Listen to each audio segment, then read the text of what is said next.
Warahmatullahi wabarakatuh. Waalaikumsalam warahmatullahi wabarakatuh. Alhamdulillahirabbil alamin. Allahumma shalli ala sayyidina Muhammadin wa ala alihi wa ashabihi ajmain, amma ba'du. Ustadz dan Ustadzah, wali kelas dan juga musyrif kami hormati dan dirahmati Allah Subhanahu wa taala. Kemudian juga ya mohon maaf ini ikut tampil. Kemudian juga Bapak Ibu orang tua santri kelas 7 Putri SMP IT Abu Bakar Yogyakarta yang kami hormati dan semoga senantiasa mendapatkan rahmat dari Allah Subhanahu wa taala. Marilah senantiasa kita bersyukur kepada Allah Subhanahu wa taala dan bersolawat kepada junjungan kita Nabi Agung Muhammad sallallahu alaihi wasallam. Kemudian tidak lupa kami sampaikan terima kasih jazakumullah khairan katsira kepada Ustadz dan Ustadzah, baik itu musyrif dan musyrifah, kemudian wali kelas, kemudian juga wabil khusus Bapak Ibu orang tua santriwati yang sudah meluangkan waktu untuk hadir pada kesempatan malam hari ini. Agenda online ini rutin kami adakan ketika ada proses kedatangan santri. Jadi sudah sekian gelombang kami mendatangkan santri, dan setelah Ananda hadir di asrama biasanya kemudian kita menggelar agenda online ini seperti itu. Karena memang sekian informasi itu kalau kita sampaikan kepada Ananda sebelum beliau berada di asrama, ya takutnya nanti mengurangi semangatnya untuk ke asrama begitu. Nah, sehingga kita tunda sampai Ananda berada di asrama, baru kemudian informasi-informasi tersebut kita sampaikan dengan harapan kita punya harapan bahwa tidak ada satupun dari santriwan atau santriwati kita yang kemudian menurun semangatnya untuk ke asrama dan akhirnya gara-gara informasi yang kita sampaikan begitu. Harapannya semuanya bisa hadir ke asrama seperti itu. Baik Bapak Ibu yang dirahmati Allah Subhanahu wa taala, sebagaimana kami sampaikan di forum-forum sebelumnya bahwa sekolah kita ini secara resmi juga terdaftar di Kementerian Agama Kota Yogyakarta dan Kementerian Agama Republik Indonesia tentu saja ya, sudah pasti sebagai pondok pesantren terpadu Abu Bakar As-Siddiq. Jadi ya sebagai sekolah, tapi juga sebagai pesantren. Justru kita bisa lebih awal menghadirkan santri atau siswa ke komplek sekolah itu dikarenakan kita punya izin operasional pondok pesantren. Waktu itu sekolah belum diizinkan sama sekali, tetapi karena kita punya izin operasional pesantren, maka kemudian kita sudah diizinkan untuk menghadirkan ke sekolah, walaupun kadang-kadang pembelajarannya masih sebagian dilaksanakan secara online karena gurunya tidak tinggal di komplek asrama seperti itu. Nah, Bapak Ibu yang dirahmati Allah Subhanahu wa taala, di Indonesia ini pesantren banyak sekali, kalau tidak salah ada sekitar 26.000 pondok pesantren ya. Banyak sekali. Kalau santrinya tentu jutaan. Kemudian justru jumlah pesantren ini malah lebih banyak dibandingkan dengan jumlah SMP. Kalau tidak salah SMP itu di angka 23.000 sekian seluruh Indonesia ya. Nanti kalau angka yang saya sampaikan salah, mohon saya dikoreksi seperti itu. Nah, dan pesantren ini sudah ada sejak zaman perjuangan kemerdekaan seperti itu. Dan masyarakat sudah sangat akrab familiar dengan pesantren ini dan percaya untuk menitipkan putra dan putrinya menempuh pendidikan di pondok pesantren. Namun Bapak Ibu yang dirahmati Allah Subhanahu wa taala, tentu setiap pesantren itu punya strategi masing-masing setelah melaksanakan sekian programnya, kemudian trial and error, maka kemudian pesantren-pesantren tersebut memilih menetapkan sebuah metode untuk mencapai tujuannya. Demikian pula Bapak Ibu yang dirahmati Allah Subhanahu wa taala, setelah sekian tahun pesantren kita ini berdiri, itu kemudian kita juga sudah mempunyai sekian konsep untuk mencapai tujuan-tujuan yang telah digariskan, begitu. Nah, beda-beda. Akhirnya setiap pesantren punya kekhasan atau keunikan sendiri-sendiri, apalagi di tataran teknis, ya. Ada pesantren yang melarang ditelepon, bahkan boleh ditelepon sepekan sekali atau sebulan sekali hanya 5 menit saja. Ada yang seperti itu. Ada yang tidak boleh ini, tidak boleh itu, dan sebagainya dan sebagainya. Pokoknya setiap pesantren punya khasnya masing-masing. Boleh ngirim barang, tetapi ukurannya harus dengan kardus ini. Kalau lebih dari kardus ini besarnya, maka kemudian barang tersebut akan disita. Itu sudah ada ketentuannya masing-masing di pesantren. Seperti itu Bapak Ibu yang dirahmati Allah Subhanahu wa taala. Nah, maka pada kesempatan malam hari ini kami mengundang Bapak Ibu semuanya untuk menyampaikan informasi-informasi kepesantrenan agar kemudian proses Ananda menempuh pembelajaran di pesantren ini bisa lebih optimal kalau kemudian ada kekompakan antara pihak orang tua, kemudian juga pihak pesantren. Ada kesepahaman, kemudian dengan penuh keikhlasan dijalani bersama proses yang telah direncanakan tersebut, seperti itu. Baik, Bapak Ibu yang dirahmati Allah Subhanahu wa taala, saya lanjutkan. Sudah pernah kami sampaikan juga bahwa sekolah kami karena termasuk dalam jaringan sekolah Islam terpadu, ada 2000-an sekolah Islam terpadu di Indonesia ini, maka ketika sekolah Islam terpadu itu sudah lisensi atau bernaung dalam JSIT, SKL-nya sama seperti ini ya, dari nomor 1, nomor 2, nomor 3, nomor 4, nomor 5, nomor 6, nomor 7, ada 7 SKL standar kelulusan, begitu. Nah tentu sekali lagi Bapak Ibu menyekolahkan atau memondokkan putra dan putrinya itu ada target. Nah, target globalnya adalah ini Bapak Ibu kalau di lembaga kita ya, di SMP IT Abu Bakar Yogyakarta atau di Pondok Pesantren Terpadu Abu Bakar As-Siddiq. Target globalnya adalah ini, nanti akan dirinci lagi menjadi sekitar 135 poin-poin. Misalnya memiliki akidah yang lurus, ini nanti ada turunannya, misalnya berusaha atau berlatih melaksanakan amal dengan ikhlas. Misalnya nomor 2 melakukan ibadah dengan benar, maka turunannya adalah bisa melakukan wudhu dengan baik, bisa sholat dengan tertib dan sebagainya. Berkepribadian matang dan berakhlak mulia, ada turunan-turunannya. Termasuk Bapak Ibu poin yang nomor 4 dan nomor 7 yang kami warnai merah, ini yang perlu mendapat perhatian khusus kita semuanya, walaupun yang lain juga tentu penting ya, tetapi kalau yang lain-lain ini saya kira orang tuanya sudah langsung sepakat, nomor 1, nomor 2, nomor 3, nomor 5, nomor 6 ini semuanya sudah langsung sepakat, begitu. Nah, adapun yang nomor 4 dan nomor 7 ini Bapak Ibu biasanya orang tua akan sepakat ketika kemudian dibarengi dengan sebuah pemahaman yang utuh, begitu ya, karena orang biasanya senang dengan hasil, tetapi ketika diajak untuk menempuh prosesnya itu ada yang sepakat, ada yang tidak sepakat.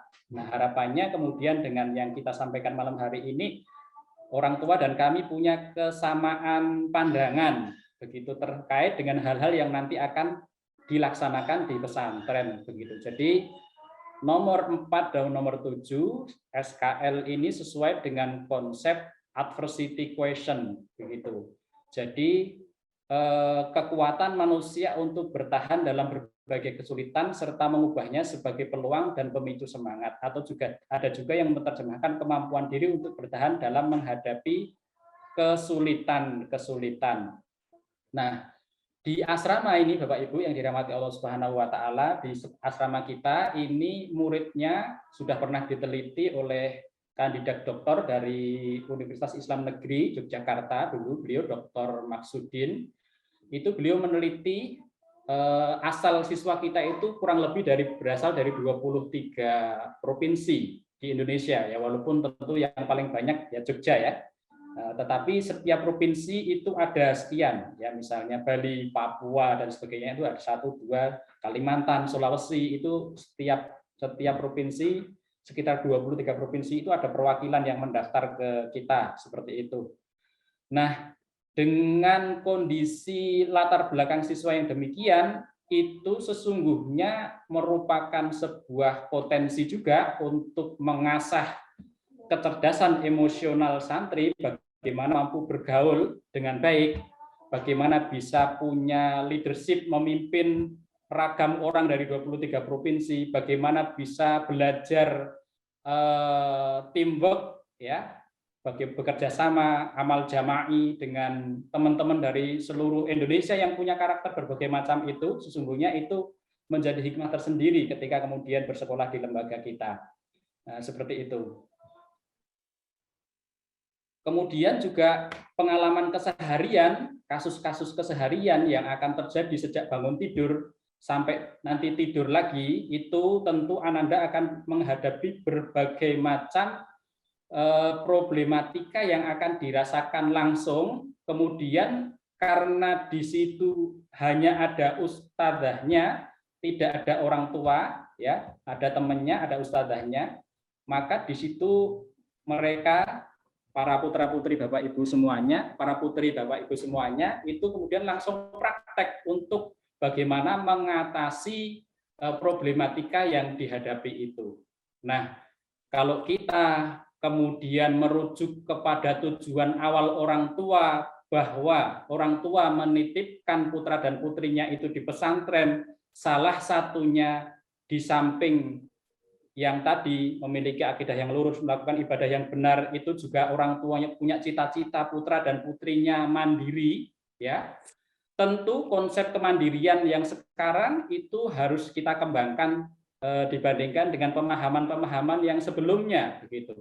Kalau sebelumnya mungkin bisa jadi dikatakan mandiri itu yang penting sudah bisa masak sendiri, sudah bisa nyuci sendiri, menyetrika sendiri dan sebagainya. Seiring dengan perkembangan dan tantangan zaman, kemudian tentu dibutuhkan generasi yang lebih unggul dibandingkan sekedar bisa melaksanakan teknis-teknis, sekedar bisa melakukan teknis-teknis keseharian itu secara sendiri.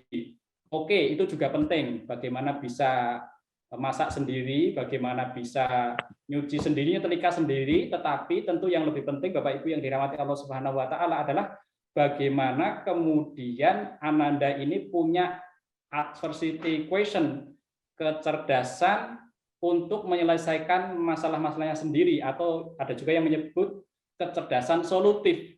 Dia menjadi pribadi yang part of solution gitu. Jadi ketika ada masalah, dia sudah mampu untuk menyelesaikan masalahnya sendiri, itu syukur-syukur kemudian dia berkembang menjadi pribadi yang mampu membantu orang lain. Sebagaimana hadis Rasul, khairun nas anfa'uhum linnas. Nah, tentu Bapak Ibu yang dirahmati Allah Subhanahu wa taala, kita ingin kemudian bahwa putra-putri yang mandiri itu kemudian sampai ke level yang seperti itu, mampu menyelesaikan masalahnya sendiri ya. Ya sebagaimana dalam kata-kata hikmat, ya ini cuman copy paste saja ya. Wallahu a'lam apakah benar dari beliau atau tidak begitu. Ya. Tetapi bagus juga untuk kita baca ya. Saya meminta kekuatan dan Allah beri saya kesulitan untuk membuat saya kuat. Jadi orang tua meminta seorang generasi yang kuat ya, maka kemudian kalau dikirimkan ke pesantren, dikirimkan ke asrama, yang akan ditemui adalah kesulitan-kesulitan. Tetapi Bapak Ibu yang dirahmati Allah Subhanahu wa taala, jangan lupa bahwa kesulitan-kesulitan yang dialami oleh anak-anak itu dalam berbagai macam hal kesehariannya itu nanti akan membuat Ananda menjadi semakin kuat. Akan membuat Anda semakin memiliki kecerdasan solutif tadi seperti itu. Dan kalau sudah seperti itu tentu menjadi nilai plus tersendiri bagi orang tua. Nah, seperti itu. Nah, ini yang kata-kata bijak selanjutnya monggo nanti bisa di-searching sendiri ya. Saya bertanya tentang kebijaksanaan dan Allah memberi saya masalah untuk diselesaikan. Saya minta kemakmuran dan Allah memberi saya fakulti dan tenaga untuk bekerja dan seterusnya dan seterusnya. Nah, Bapak Ibu yang dirahmati Allah Subhanahu wa taala, mudah-mudahan dengan apa yang saya sampaikan tadi itu semua orang tua setuju ya. Mudah-mudahan. Jadi konsep kemandirian yang kita pahami sekarang harus diperluas sampai kepada bagaimana para santri itu menjadi generasi-generasi unggul yang bermanfaat, mampu menyelesaikan masalah-masalahnya sendiri, kemudian suatu saat nanti akan tampil menjadi pemimpin-pemimpin bangsa yang akan menyelesaikan permasalahan di negara kita, seperti itu. Nah, tetapi Bapak Ibu yang dirahmati Allah Subhanahu wa taala, tentu semua itu tidak gratis ya. Tentu semua itu tidak gratis. Ada perjuangan yang harus dilakukan oleh orang tua agar putra-putrinya memiliki adversity quotient yang kuat itu, atau dalam kurung menjadi generasi yang tangguh gitu. Ada hal yang harus dibayar kalau kemudian ada cita-cita demikian. Nah, paling tidak ada 4 hal ini yang kami sarankan ya Bapak Ibu di dalam perjuangan menempuh sebagai orang tua agar kemudian putra-putrinya menjadi generasi yang tangguh. Ini yang kami sarankan. Yang pertama sering didoakan. Ya, apalagi kelas 7 masih baru lulus kelas 6 ya. Maka tentu ya wallahu a'lam, setiap tahun itu kita ada dinamika ya, ada anak yang kerasannya itu ya udah sepekan langsung kerasan gitu karena langsung klik dengan temennya, cocok sama ustadzahnya juga cocok, sepekan langsung kerasan. Tapi ada juga yang sampai 6 bulan itu belum kerasan. Wah, kadang-kadang masih kabur gitu ya. Dulu kita ada santri dicari-cari nggak ada, itu ustadznya udah bingung gitu. Ternyata hari berikutnya sudah sampai di rumahnya di Jakarta gitu, ngebis sendiri. Ya, pernah terjadi itu. Nah, semoga angkatan ini tidak ada. Begitu, Bapak Ibu. Nah, sering didoakan ini sampai kapan, Bu?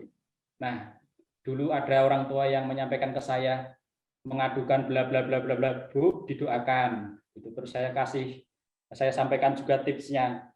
Pak panjenengan istighfar 100 kali, sholawat 100 kali, hal itu diulang-ulang, setelah itu mendoakan putra dan putrinya. Nah, itu sudah kita laksanakan, tapi anaknya tetap begitu. Ya pokoknya saya jawab, ya pokoknya didoakan terus sampai kemudian berubah. Ya ternyata betul setelah 6 bulan itu kurang lebih itu jadi kerasan kemudian. Nah, jadi doa ini tanpa batas nih Bapak Ibu. Pokoknya kok belum kerasan doakan lagi, belum kerasan doakan lagi dan seterusnya dan seterusnya. Ya, cari kiat-kiat, monggo Bapak Ibu punya kiat-kiat agar doanya semakin makbul itu saya kira sudah dipahami oleh Bapak Ibu semuanya, tinggal dilaksanakan. Ya, yang pertama sering didoakan, yang kedua harus tega Bapak Ibu, harus tega. Nah, dalam dunia pertegaan ini Bapak Ibu, dalam dunia tega ini ada fase-fasenya ya. Saya sudah mencontohkan di forum-forum sebelumnya kepada orang tua yang kelas 8 dan kelas 9, itu tega itu kalau dulu ibu itu menyapih putrinya, kemudian ya karena harus tega ya, akhirnya tega walaupun putrinya itu semalaman menangis, nggak bisa tidur, ya tetapi kemudian karena punya keyakinan ini fase yang harus dijalani dan ini yang akan membuatnya semakin kuat, begitu, maka kemudian tega itu dilaksanakan. Nah, fase sekarang, nah kalau waktu menyapih itu nangis masih di hadapannya, begitu. Nah, tetapi besok fase tega selanjutnya ini Bapak Ibu yang akan dialami panjenengan semuanya, fasenya sudah berbeda lagi. Anaknya nangis mungkin, semoga tidak ada yang nangis ya. Mana orang tuanya mungkin yang nangis.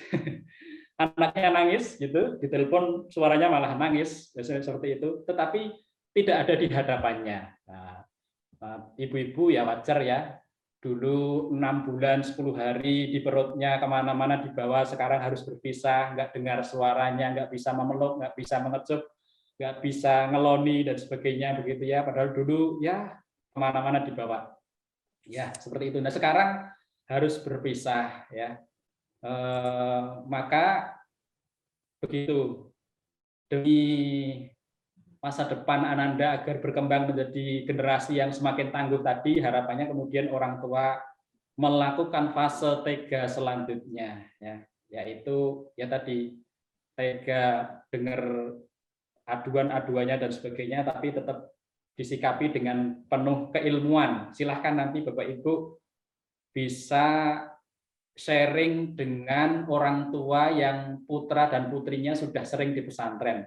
Karena sepertinya ini ada profil orang tua yang sekian putra dan putrinya sudah di SMPIT. Dulu itu ada yang anaknya sudah yang ke-7 di SMPIT Abu Bakar Yogyakarta. Di boarding semuanya begitu. Tapi nggak tahu kalau yang hadir malam hari ini saya belum hafal benar. Nah, sepertinya ada juga yang senior-senior nih. Seperti itu. Monggo bisa berbagi kiat-kiat dengan orang tua yang sudah pengalaman anaknya di pondok, bagaimana sih gitu. Bisa juga searching sebagaimana tadi nasihat dari Buya Yahya atau yang lainnya, banyak sekali nasihat-nasihat dan tinggal kemudian dicoba untuk dipraktekkan. Walaupun tentu untuk praktek itu butuh perjuangan yang sangat luar biasa. Itu nomor 2 ya Bapak Ibu. Nomor 3, jangan sering dihubungi. Nah, ini jangan sering dihubungi. Di awal tadi saya sudah menyampaikan pondok ada ketentuannya masing-masing. Ada yang boleh telepon sepekan sekali, ada yang sebulan sekali, ada yang 2 minggu sekali, ada yang bolehnya cuma 5 menit. Dan 5 menit itu gimana? Ibunya itu mau ngomongnya banyak sekali, hanya diberi waktu 5 menit. Ya tapi itulah ketentuan sebuah pesantren ya, kita hormati begitu. Nah kalau di kita bagaimana ya, berapa lama ya, nanti di slide selanjutnya akan kita sampaikan. Yang jelas jangan sering dihubungi dulu, beri kesempatan Ananda untuk menyelesaikan semua permasalahan yang dihadapi. Begitu. Saya sudah mencontohkan di forum sebelumnya, ada orang tua yang sering menghubungi ya, akhirnya pagi menghubungi, siangnya japri ke saya atau ke musyrifnya, malam menghubungi, jam-jam berikutnya japri ke kita begitu. Kemudian saya sampaikan aja ke beliau, Bu, yang dengan rasakan itu sesungguhnya sebagaimana yang kita sampaikan di forum kemarin, apa yang saya sampaikan di forum yang lalu itu jenengan rasakan sekarang. Nah, sekarang berarti Ibu tinggal mengikuti anjuran atau saran dari kami begitu. Silahkan Ananda diberi kesempatan untuk menyelesaikan masalahnya sendiri, jangan sering dihubungi. Udah setelah itu beliau kemudian menyadari dan mulai mengurangi durasi untuk menghubungi putranya gitu, dan dia lebih tenang. Nah,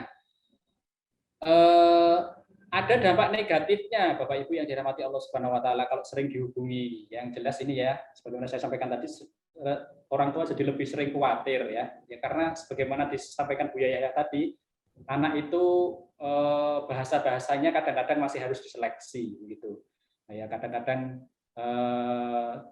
majasnya itu berbeda-beda. Makanya kalau kemudian sering dihubungi, pengaduannya seperti ini, faktanya seperti itu, lah nanti jadinya repot seperti itu. Maka langkah terbaiknya adalah jangan sering dihubungi, karena kalau sering dihubungi kadang-kadang orang tua malah jadi tambah khawatir, dan kalau sekedar khawatir mungkin lebih ringan, tapi kalau kemudian ingin turut serta menyelesaikan seluruh permasalahannya, wah itu jadi akhirnya misinya untuk mencetak generasi tangguh itu justru digagalkan sendiri. Gol bunuh diri, mungkin begitu ya yang suka sepak bola.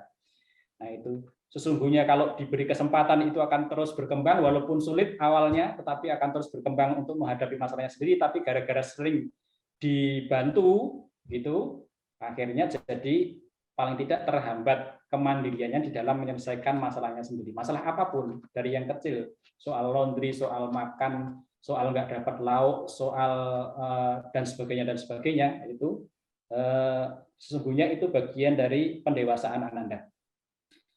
Yang pertama ini dampak negatif. Kemudian yang kedua juga berpotensi menimbulkan salah paham, ya. Jika orang tua menerima info subjektif dari anak tentang kenakalan temannya, ya, sudah ada sekian kasus di sini, ada ketegangan antar orang tua, begitu, gara-gara anaknya menyampaikan sesuatu dengan tidak proporsional, ya. Namanya anak-anak, kalau ada kasus itu biasanya masing-masing itu punya andil, gitu. Tetapi ya setiap anak punya strategi untuk mengemas bahasa agar orang tuanya percaya, kan, gitu. Nah, kalau orang tuanya menerima subjektif apa adanya, nah itu kadang-kadang jadi konflik. Nah, apalagi tidak mengikuti alur yang kita sampaikan, ya.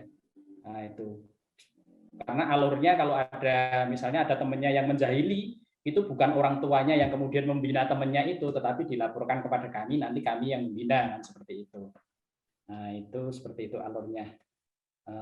Kemudian bisa juga berpotensi menimbulkan salah paham terhadap ustadzahnya, musyrif dan musyrifahnya, seperti itu. Nah,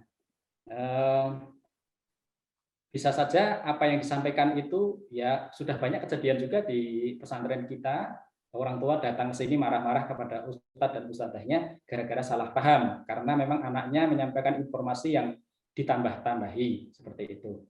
Nah, ini juga kurang baik, dampak negatif, ya. Kemudian bisa juga berpotensi mengurangi keikhlasan, ya, kalau kemudian sering dihubungi.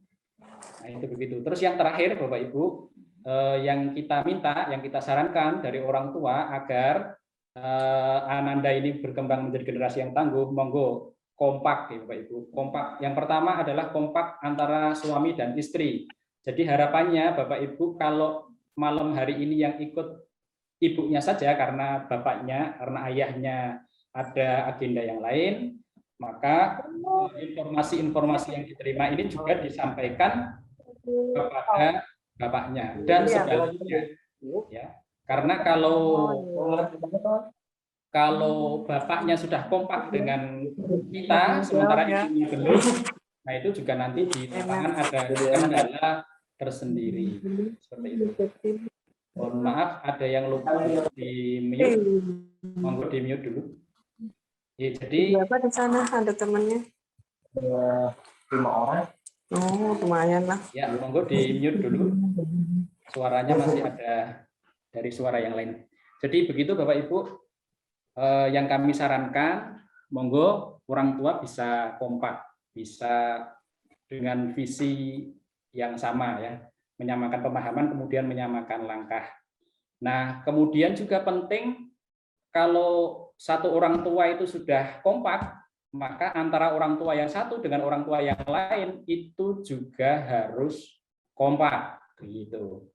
Jangan sampai orang tua yang satu itu taat dengan peraturan kita, tapi orang tua yang lain masih menawar dengan peraturan yang ada, nah, seperti itu, atau masih melanggar dengan peraturan yang ada. Jadi kita berpikirnya, mohon nanti berpikirnya adalah bagaimana sistem yang ada itu bisa berjalan dengan optimal untuk mencapai tujuan. Bukan enaknya untuk anak saya itu seperti ini, ya. Saya beri contoh misalnya Bapak Ibu yang dirahmati Allah Subhanahu wa taala. Misalnya ya, sepertinya kok boleh-boleh saja, sah-sah saja. Pada saat anaknya ulang tahun, ya kalau dalam pandangan orang tentu berbeda-beda ya. Pada saat anaknya ulang tahun, maka kemudian mengirimkan makanan ke pondok, begitu. Ya, itu sudah pernah terjadi di waktu-waktu yang lalu. Atau ada momen tertentu, kemudian orang tua mentraktir seasrama, bagus juga sedekahnya, Bapak Ibu. Nah, tapi misalnya di kami nanti menyampaikan yang seperti ini tidak boleh, nah kok orang tua yang lain ternyata di luar pengetahuan kami kemudian tetap melakukan walaupun menurut kami itu tidak boleh, nah itu nanti bisa contohnya seperti itu yang tidak kompak. Dan kalau sudah di pesantren, sekali lagi Bapak Ibu yang dirahmati Allah Subhanahu wa taala, kalau sudah di asrama tentu yang paling kita inginkan adalah kebersamaan dan kemudahan untuk semuanya. Akan jadi tidak mudah ya bagi anak-anak tertentu atau orang tua tertentu yang punya kemampuan ekonomi yang berbeda, kalau kemudian misalnya jadi budaya. Nah, yang setiap ada ulang tahun itu kemudian ngirim ke pondok, akhirnya nanti kalau sampai jatuh ke giliran anak yang kebetulan orang tuanya itu kurang mampu, nah itu kasihan dia. Dan sudah pernah terjadi hal yang fatal di pondok kita ini. Dalam event tertentu biasa anak-anak itu iuran, kemudian menyediakan snack seperti itu, sampailah pada giliran anak tertentu, kebetulan orang tuanya sedang mengalami kesulitan ekonomi, uang sakunya tinggal sedikit, kalau untuk membeli produk yang selevel dengan teman-temannya itu ternyata tidak cukup, akhirnya dia memenuhi kekurangan keuangannya itu dengan cara mengambil dari uangnya temannya. Itu sudah pernah terjadi. Jadi sekali lagi di pondok itu bukan enaknya untuk anak saya, tapi bagaimana sekali lagi kebersamaan ini kita bina agar kemudian memudahkan semua pihak, ya seperti itu. Walaupun sekali lagi tadi wajar-wajar saja kayaknya ini seperti ini, kok kenapa sih kayak gini kok nggak boleh? Nah itu mungkin ada yang masih berpandangan seperti itu. Nah ini Bapak Ibu yang dirahmati Allah Subhanahu Wa Taala, ada 4 hal, mungkin ada juga perjuangan-perjuangan yang lain yang sesungguhnya sangat ideal untuk dilaksanakan orang tua. Monggo nanti sekali lagi bisa bertukar informasi dengan orang tua yang lain, terutama yang sudah berpengalaman menitipkan putra dan putrinya di pondok pesantren. Ini selanjutnya kita ke masalah teknis-teknis ya. Ini slide-slide selanjutnya terkait dengan masalah-masalah teknis. Yang pertama tentang keuangan, ya ini karena kelas 7 berarti belum punya rekening di BMT, jadi anak memang tidak kita bebani untuk membawa uang terlalu banyak. Makanya kemarin di list itu hanya membawa 150.000. 150.000 itu pun nanti paling tidak kalau yang 50.000 katakanlah sebulan untuk laundry sebulan, gampangnya begitu, yang mau laundry, yang mau nyuci juga boleh. Itu masih ada 100.000. Kalau 100.000 itu untuk jajan, ya kan selama karantina, sepekan selama karantina ini kan sudah bawa jajanan dari rumah, begitu. Jadi tidak jajan, sehingga masih bisa 100.000 harusnya masih bisa untuk 2 pekan atau 3 pekan lagi. Kalau sehari misalnya 10.000 jajannya, kan juga nggak bisa banyak jajan karena tidak boleh keluar-keluar. Nah maka setiap santri nanti akan dibuatkan rekening di BMT, dan kemarin sudah kita sarankan orang tua untuk membawakan fotokopi KTP, ditulisi nama anaknya dan nomor HP-nya. Nah nanti itu nanti akan digunakan tim kami untuk membuat rekening di BMT. Nah selanjutnya nanti orang tua di bulan-bulan selanjutnya dipersilahkan mentransfer uang saku via BMT tersebut, ya tentu ke rekening bank petugas BMT dulu, kemudian WA konfirmasi, nomor WA-nya apa nanti, nomor WA-nya mana nanti tentu kalau sudah saatnya akan di-share oleh para musyrif dan musyrifah di grup orang tua, begitu. Nah, Bapak Ibu setelah transfer ke rekening pengurus BMT bisa WA untuk konfirmasi dan nanti akan dimasukkan ke rekeningnya Ananda yang berada di BMT. Kemudian penjengukan ya Bapak Ibu, penjengukan.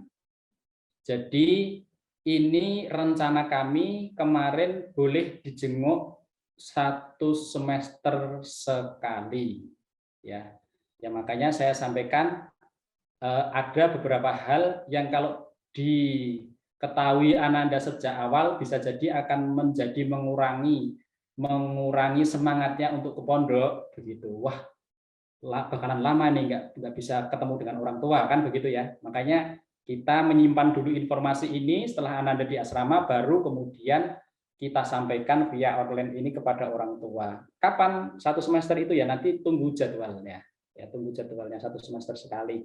Nah, kalau nanti kondisi sudah aman ya tentu kami rencana-rencana ini bisa saja berubah. Kalau sekarang kan masih menyesuaikan situasi dan kondisi, bahkan Ananda yang rombongan pertama datang di bulan Agustus itu pun sampai sekarang belum dijenguk karena kita masih fokus untuk mendatangkan sampai nanti tuntas kedatangan, baru kemudian bisa menjadwalkan proses penjengukan begitu. Jadi ibu-ibu kalau kangen dengan putrinya ya nanti bisa telepon pun nanti ada jadwalnya ya begitu. Nah, ini telepon berarti Bapak Ibu. Teknis menghubungi santri. Setiap asrama nanti disediakan HP Android. Ya, jadi Bapak Ibu bisa video call kepada putrinya. Ya, HP asramanya ini dipegang oleh ustadzahnya, musyrif atau musyrifahnya. Atau dalam bahasa yang lain juga disebut pembina asramanya. Ya, orang tua bisa menghubungi santri sepekan sekali, ya, sepekan sekali, durasinya 20 menit, ya, menghubungi durasinya 20 menit saja, karena antri dengan ananda yang lain yang akan menggunakan nomor telepon atau HP yang sama bergantian dipakai seperti itu. Nah, tapi terus mulai kapan boleh ditelepon? Nah, itu nanti nunggu pengumuman dari para musyrifahnya di grup orang tua masing-masing. Di grup orang tua masing-masing asrama, ya. Tunggu aja pengumumannya. Kalau kemarin yang angkatan pertama itu setelah 1 bulan baru boleh ditelepon, Bapak Ibu. Nah, ini siap-siap mental, ya.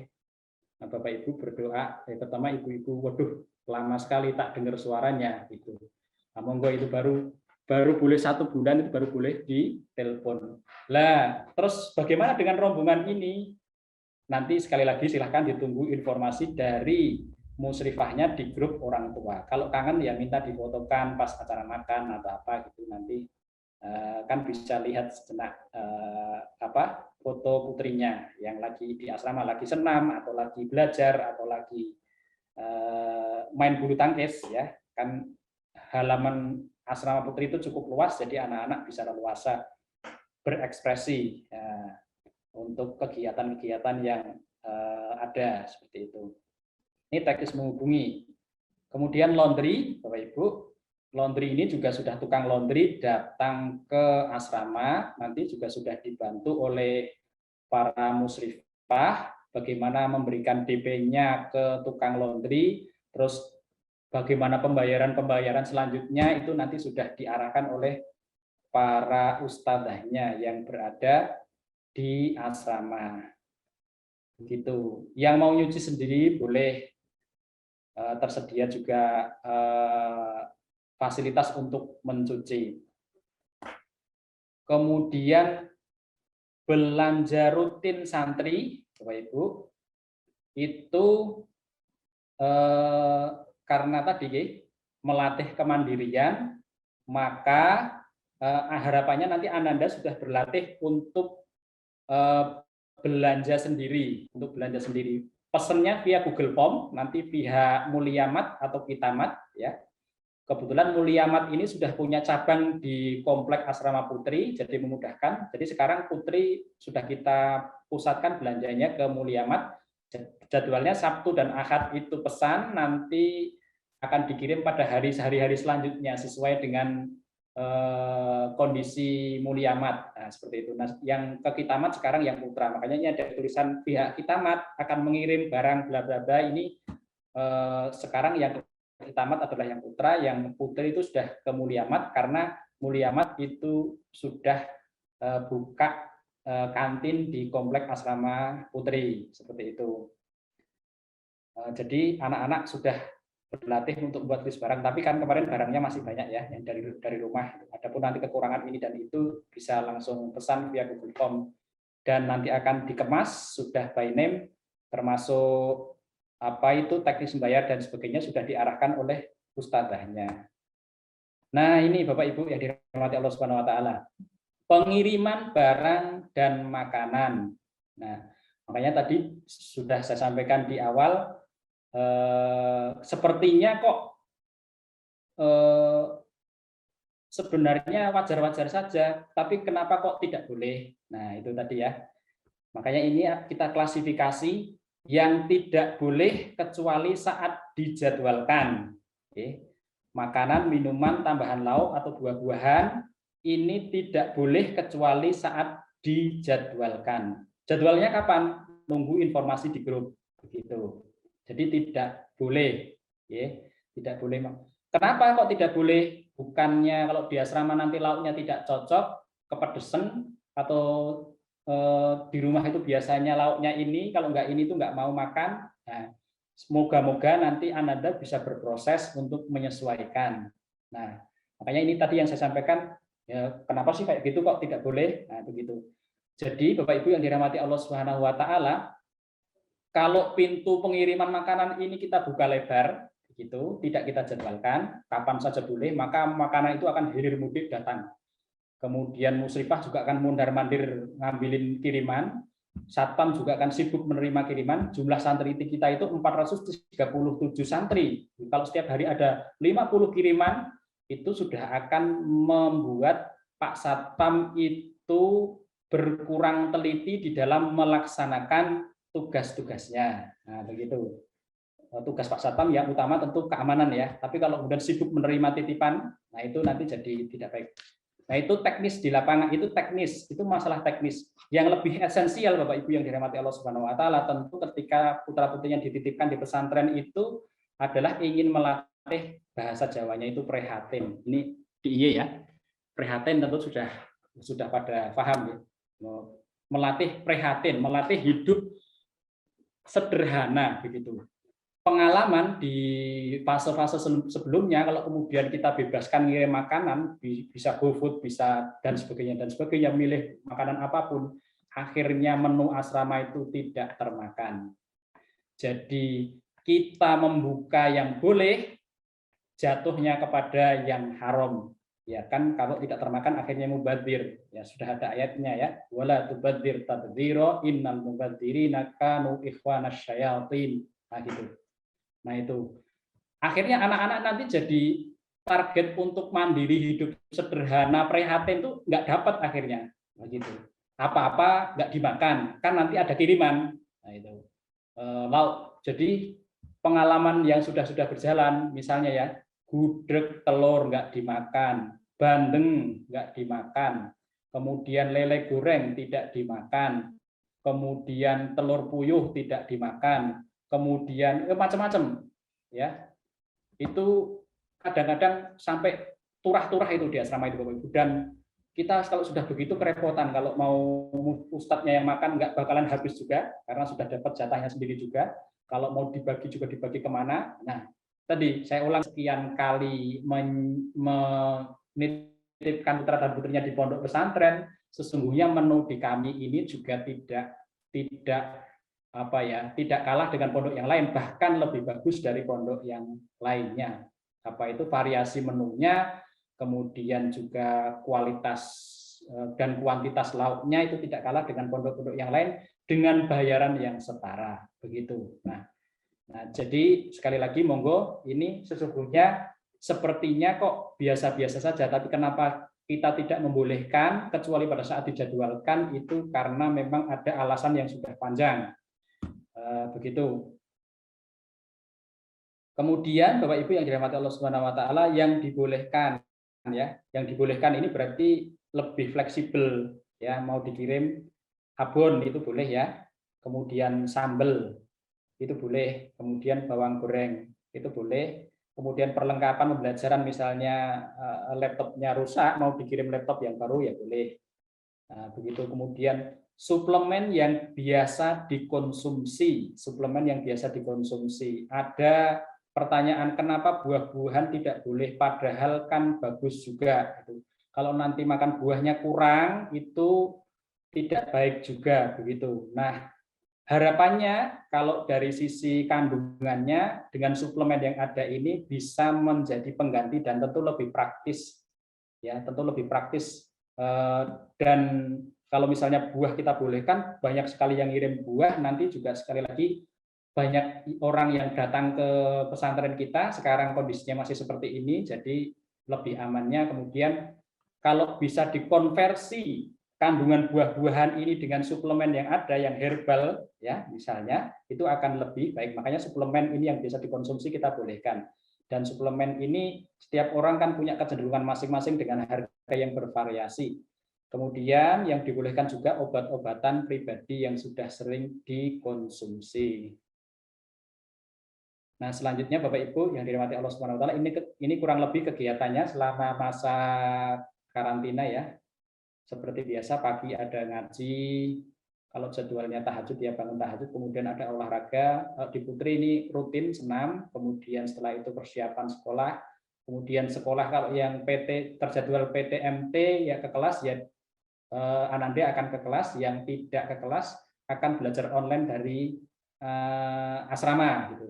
Kok sudah di kompleks sekolah tidak sekalian aja masuk ke kelas, itu sudah kita usulkan, tetapi kemudian pihak sekolah, Bapak Kepala Sekolah masih memegangi ketentuan dari dinas bahwa yang boleh masuk ke ruang kelas itu hanya 50% dari jumlah siswa yang ada, seperti itu.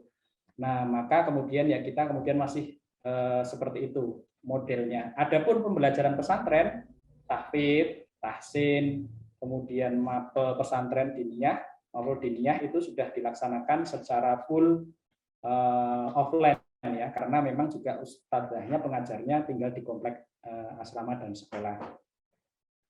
Nah, ini nanti setelah selesai karantina itu kurang lebih untuk memenuhi target pesantren itu jadwalnya seperti ini Bapak Ibu. Jadi kita akan banyak bersama Al-Qur'annya selain di jam sekolah itu. Sore hari ada ziyadah ini pagi hari pada subuh ini ada ziyadah ini setoran hafalan baru, menambah hafalan. Kemudian pada asar ada lagi bersama Al-Qur'an murojaah ya, mengulang hafalan yang lama. Kemudian pada isya bersama Al-Qur'an lagi ini di hari Senin talaki, mempersiapkan hafalan yang akan disetorkan paginya. Terus seperti ini hampir tiap hari diselingi KBM diniyah ini sorof, TBS ya, TBS itu terjemah bacaan sholat agar Ananda memahami apa yang diucapkan dan nanti sholatnya semakin khusyuk ya, targetnya ke sana. Kemudian ada taklim ini untuk mengasah akhlaknya agar lebih santun. Kemudian ada muhadharah ini untuk mengasah kemampuan public speaking-nya ya, agar bisa tampil di forum ya walaupun putri-putri tetapi sekarang kan penting juga putri-putri menguasai public speaking, nah, seperti itu.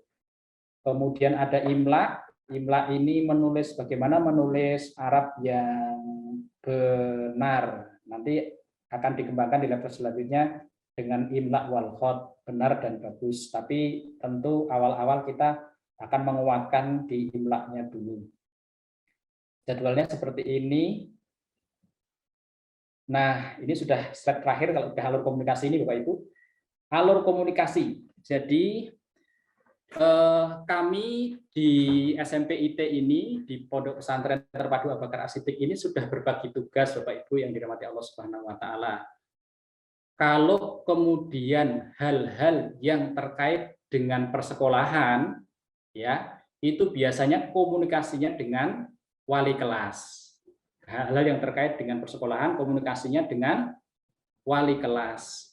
Nah, dan di era normal Bapak Ibu wali kelas, ustadz dan ustadzah wali kelas ini rentang tugasnya membersamai Ananda di kelas itu sudah dari jam 7 sampai jam 15. Diselingi beliau itu nanti mengajar di kelas-kelas yang lain, selesai mengajar di kelas yang lain akan kembali ke kelas tersebut karena kantornya di situ untuk bersamai lagi Ananda. Seperti itu, sudah panjang rentang waktunya. Nah, sehingga sekali lagi Bapak Ibu, makanya di jam-jam tertentu harapannya kemudian beliau-beliau ini bisa istirahat. Makanya kita berbagi tugas hal-hal yang terkait dengan informasi kelas, persekolahan itu bisa ke wali kelas, tetapi hal-hal yang terkait dengan kepesantrenan itu bisa via musifahnya masing-masing. Kalau mau tanya ya, via musifahnya masing-masing. Musifahnya yang mana? Nah, itu yang membuat grup itu.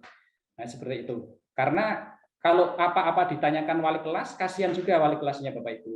Jadi ada juga nih ustadzah yang masih punya bayi. Ya, harapannya kalau beliau sudah selesai dari sekolah, pulang itu ya sudah kita beri kesempatan untuk bersama dengan keluarganya karena keseharian sudah mengurusi Ananda di sekolah seperti itu. Tidak lagi harus banyak menjawab pertanyaan orang tua yang sesungguhnya pertanyaan orang tua itu harusnya ditanyakan kepada pihak pesantren. Nah, Jadi bukan kemudian tidak ada koordinasi di antara kami. Jika kemudian ada wali kelas yang menjawab, silahkan kalau hal seperti ini ditanyakan kepada ustadz ini atau kepada musyrifah atau kepada ustadzah ini. Bukan karena tidak ada koordinasi, tetapi kita berbagi tugas agar kemudian hak keluarganya beliau di rumah itu juga tertunaikan. Jangan sampai wali kelas di rumah terus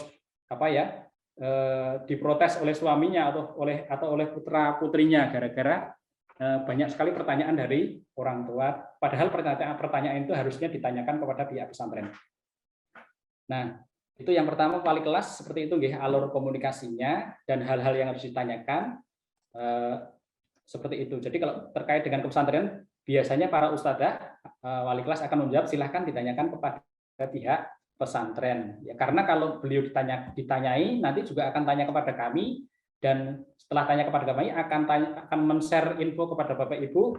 Dan setelah di-share biasanya ada pertanyaan lagi, kan itu alurnya lebih kepanjangan. Nah, kalau sudah monggo hubungi ini, harus dihubungi kan udah langsung selesai ya, langsung dijawab, langsung tuntas gitu. Tidak bolak-balik, kasihan juga kalau bolak-balik. Itu. Kemudian kalau informasi tentang kepesantrenan, keasramaan, tanyanya kepada musyrifahnya masing-masing. Tetapi Bapak Ibu, di jam-jam tertentu memang para musyrifah ini tidak pegang HP. Ya. Kenapa tidak pegang HP? Karena untuk fokus mengurusi putrinya panjenengan semuanya. Jangan sampai tersibukkan menjawab pertanyaan, tetapi kemudian mengurangi jatah beliau untuk menunaikan tugasnya. Padahal yang terpenting tugas utamanya adalah mendidik itu, bukan menjawab pertanyaan. Begitu. Nah, walaupun kadang-kadang konfirmasi juga penting diterima oleh orang tua. Dan harapannya yang dikonfirmasikan kepada para musyrifah ini hal yang terkait teknis-teknis simpel saja ya. Kalau kemudian sudah masalah tertentu, sudah masalah, sifatnya itu sudah masalah, atau orang tua merasa tidak puas atau mau komplain, itu komplainnya, masalahnya tidak di-share di grup, tidak dibahas di grup. Ya, itu nanti akan mengganggu kejiwaan para musyrifah. Ya, begitu, mengganggu mentalnya. Ya. Seperti itu. Jadi seolah-olah musyrifah itu orang tua ini protes, kok lauknya seperti ini? Iya nih, padahal anak saya yang di pondok ini tuh lauknya seperti itu. Ini gimana sih? Wah itu. Padahal makanan itu nanti ranahnya ada timnya lagi. Nah, kalau kemudian sering terjadi pembahasan masalah di grup, maka nanti tadi harusnya musyrifah duduk menerima setoran putrinya panjenengan 1 halaman, 2 halaman, 1/4 juz, setengah juz, 1 juz, sekali duduk dan sebagainya. Kemudian mendampingi anaknya itu dengan suasana hati yang nyaman, akhirnya karena masalah itu dibahas di grup, akhirnya mengurangi kenyamanan para musyrifah. Nah, terus kemana kalau kemudian kami ingin menyampaikan masukan dan komplain? Nah itu. Nah, makanya ini kami sampaikan alur komunikasinya agar bisa jelas dan memudahkan semua pihak. Kalau mau komplain, Bapak Ibu, itu bisa langsung ke kepala sekolah atau ke saya ya. Nomor saya sudah ada di grup. Selaku wakil kepala sekolah bidang kepesantrenan saya, kemudian atau ke koordinator musyrifah Ustazah Subrina Rahmawati ini, karena beliau sudah senior, jadi walaupun nyambi sebagai musyrifah itu masih siap untuk menerima komplain-komplain jika ada. Jadi mohon sekali lagi kita terbuka untuk menerima masukan atau komplain, tetapi bisa disalurkan pada alur yang sudah kita sepakati bersama agar kemudian sistem itu berjalan dengan optimal, musyrifah itu bisa fokus untuk melaksanakan tugasnya mendidik putri panjenengan semuanya, tidak kemudian tersibukkan untuk menjawab komplain dan merespon hal-hal yang sesungguhnya itu alurnya ada alurnya tersendiri kepada kepala sekolah atau kepada saya atau kepada Ustazah Rina seperti ini. Alur komunikasi perlu kita ingatkan betul karena ya di lapangan kadang-kadang masih ada yang lupa gitu. Berarti sudah selesai nih Bapak Ibu. Kemudian SOP jajan, ini jajan juga kita atur sedemikian rupa agar anak-anak tidak berkerumun. Ya, sudah boleh jajan anak-anak di komplek asrama ada jajanannya.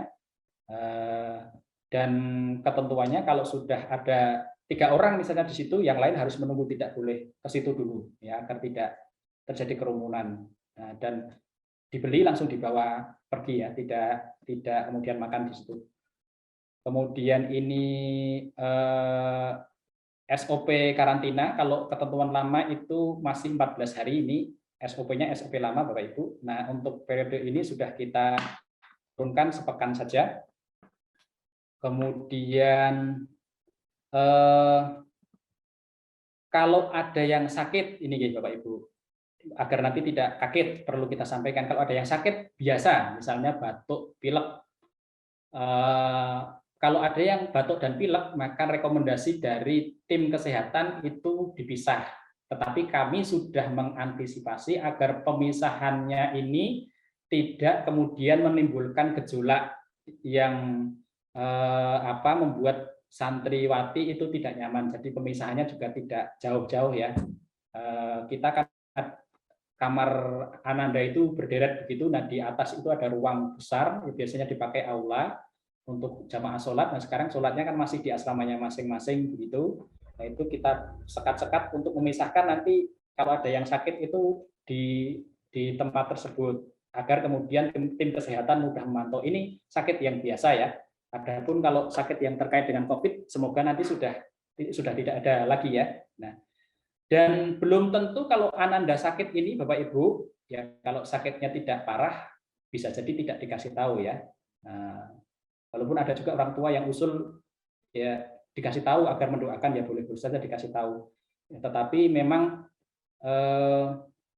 soal sakit ini nanti alur komunikasinya, apalagi kalau sudah terkait dengan COVID, itu kita sudah berbagi tugas lagi ya.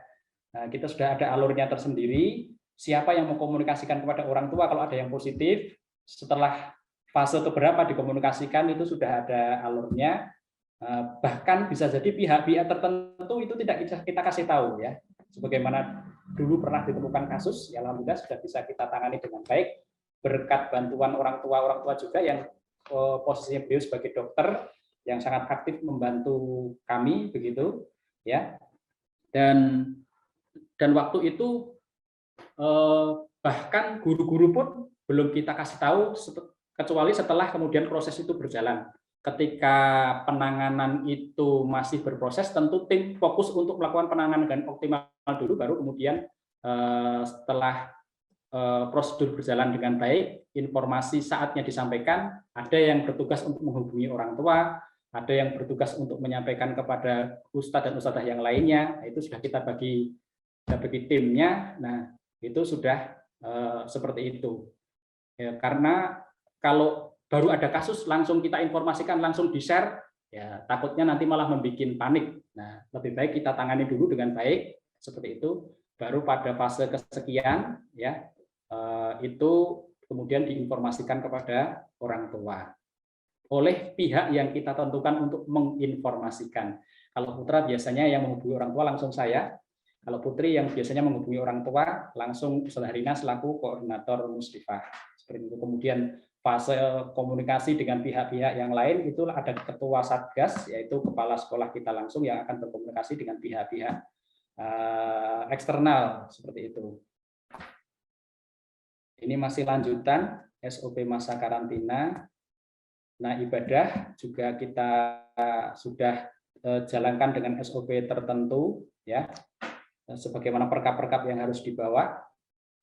Nah, kemudian yang terakhir itu SOP tentang pemakaian laptop. Jadi laptop ini boleh dipakai pada jam-jam tertentu saja. Setelah itu nanti akan disimpan di lemari, kemudian dikunci, kuncinya dibawa ustadzahnya, kemudian saatnya dipakai ya nanti diserahkan kembali dan seterusnya. Jadi ada masa-masa benar-benar anak itu tidak pegang laptop dan akan fokus. Kalau sudah jadwalnya kegiatan pesantren sampai malam sampai pagi, nah itu sudah bukan jadwalnya untuk menggunakan laptop kembali begitu. Ya baik, Bapak Ibu yang dirahmati Allah Subhanahu wa taala, demikian yang bisa kami sampaikan. Mudah-mudahan bisa sama-sama kita jalankan. Sekali lagi, segala hal yang kami sampaikan ini tidak lain dan tidak bukan adalah dalam rangka mendukung atau dalam rangka menyukseskan target dari Bapak Ibu semuanya, cita-citanya untuk mempunyai putra dan putri yang unggul. Nah, sekali lagi kekompakan kita semuanya selaku tim sukses, jadi kita semuanya adalah tim sukses Anda semuanya, itu penting dilakukan. Demikian, nanti mungkin dilanjut dengan tanya jawab jika ada. Saya akhiri untuk sementara. Wabillahi taufiq wal hidayah. Wassalamualaikum warahmatullahi wabarakatuh.